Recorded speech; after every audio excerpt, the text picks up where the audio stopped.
Pagbasa mula sa sulat ni Apostol San Pablo sa mga taga-Roma. Mga kapatid, tungkol naman kay Abraham na ating ninuno, ano ang masasabi natin?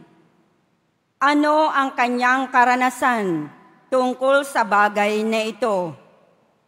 Kung siya'y pinawalang sala dahil sa mga gawa, siya'y may maipagmamalaki siya, ngunit wala siyang maipagmamalaki sa paningin ng Diyos, sapagkat sinasabi ng kasulatan, nanalig sa Diyos si Abraham, dahil dito siya'y pinawalang sala ng Diyos, ang ibinibigay sa taong gumagawa nang hindi ibinibilang na kaloob, kundi upa.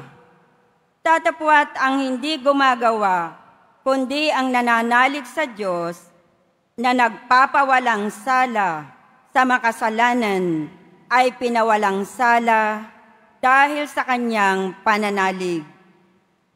Kaya tinawag ni David na mapalad ang taong pinawalang sala nang di dahil sa mga gawa.